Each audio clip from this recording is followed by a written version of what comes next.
An open letter to my shadow dad. I'm not sure how to share these words to someone who was gone so early in my life. Someone who is more of a blurry memory than an actual person to me. The only reference that I have of you is a shadowy figure that was gone by my 3rd birthday.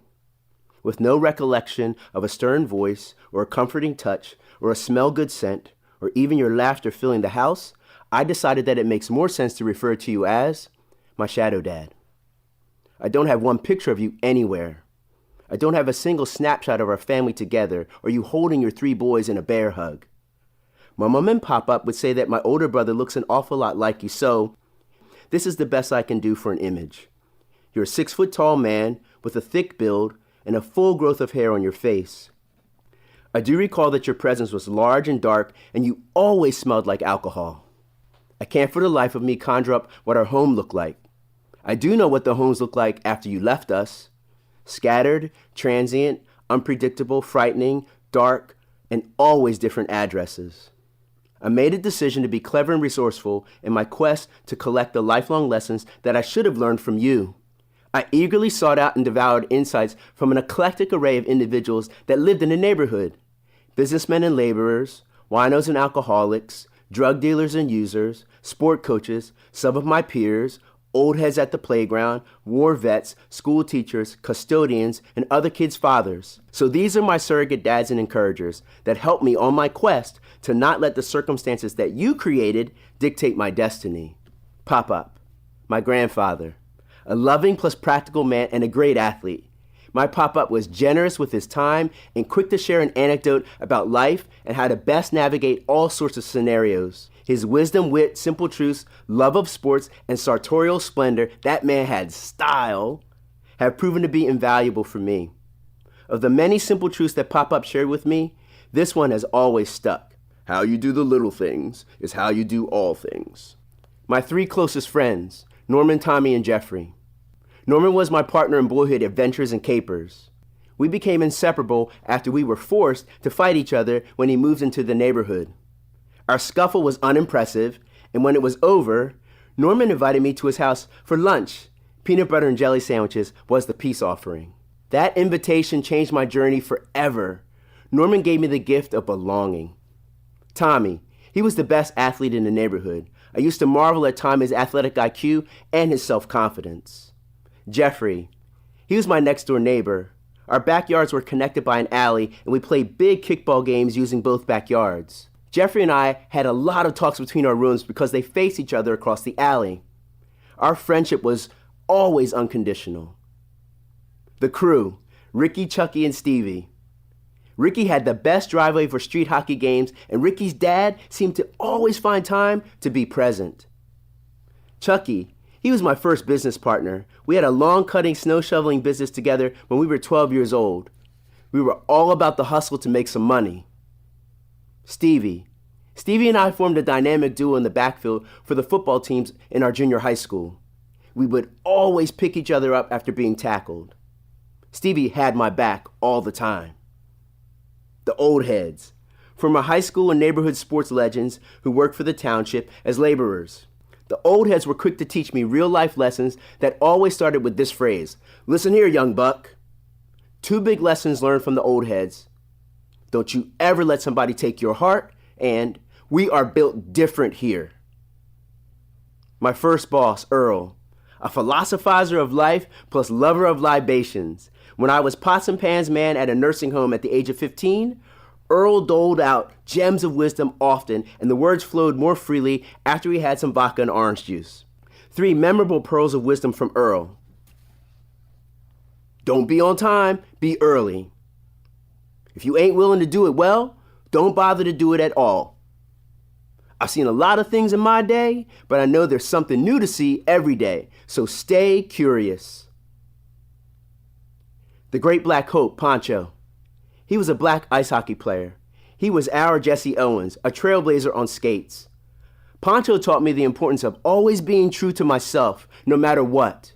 The deviant encouragers, Rudy, Dabney, Forrest, Curtis, Clifford, Docky, Fig, and Cookie, the Darbys, Michael, Bucky, and C-Dub. This was a crew of misguided geniuses who chose to use their gifts and talents to profit from the many illegal modes of making money on the block. They were fixtures at the playground and were quick to provide me with some money to get a haircut or some food, and always shared timely real talk with me. The teachers and coaches. Mr. Lane, aka Boss. This was Norman's dad. He was one of my key encouragers and influencers. Mr. Lane always had the hookup. He had an extensive network of friends that could get their hands on almost anything. A suit for a dance, a bus ticket to college, a car for getting to and from work, a part-time job for some extra money. Mr. Lane taught me the power of building relationships. Tom, an elderly Italian man and the owner of the local grocery store. He was always good for a bit of free candy and advice such as, "You are the company you keep."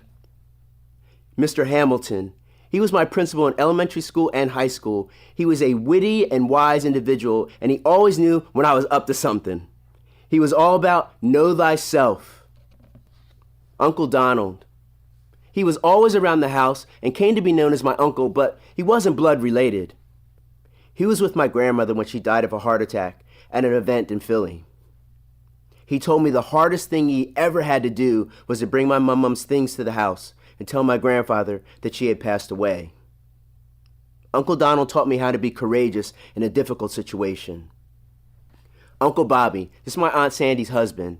A career military man, his love of the Air Force and the stories he shared about his global experiences helped me realize that there was a world beyond our neighborhood. Russ. He was the first coach I ever had for any organized sports, and also one of the people who let me dream big. Russ looked beyond my lack of size and recognized that I had gifts and talents that can't be easily measured. Mr. Schmidt. He was my football coach in elementary school. He was a key encourager in my journey. He taught me my earliest lessons about the importance of practice and teamwork. Mr. DeCampley, Mr. Ritz, Coach Bellini. My junior high school coaches. They were gifted teachers and communicators. They believed in a fundamental truth. Don't talk about it, be about it. Coach Kaiser. He was my high school soccer coach. He was an innovative coach with a quiet confidence. He believed that our potential is boundless and endless. And Preston Playground, aka The Field. Preston was probably the most significant male figure in my life. Not much to look at, but beautiful to me. A wide expanse of green grass, a set of swings, monkey bars, a sliding board, an old deserted school building, a basketball court with no lights, a fenced-in tennis court that served as the kickball and wiffle ball stadium, a baseball field with an infield made of what was affectionately known as Astro Dirt, and the equipment shed. You could find beer, liquor, wine, and drug paraphernalia strewn all around Preston Playground. In spite of the seedy and sometimes unspeakable events that occurred at Preston Playground, there was always this marvelous sense of community there too.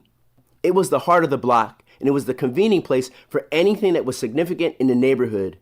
Reputations were created, won, and lost there. Myths and legends were conjured up there. Loves were realized, nurtured, and hearts got broken there. Dreams were inspired and squashed there. And stories upon stories were told there.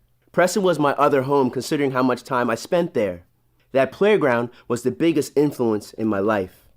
Preston and I had countless hours alone, having the conversations that a boy should have with his father. The conversations of questioning, fears, worries, concerns, hopes, and dreams. Preston was an amazing listener. Preston was always welcoming. Preston was unconditional, trustworthy, knew right from wrong, and honest. Preston knew all of my successes, disappointments, and my moments of joy. Preston gave me permission to chase my dreams. I'm eternally grateful to this community of believers, friends, teachers, misguided geniuses, educators, coaches, plus a playground for sharing all the lessons and words of wisdom that would assist me in my quest to rise above your abandonment. With their help, I found my way out of your shadow to get my shine on.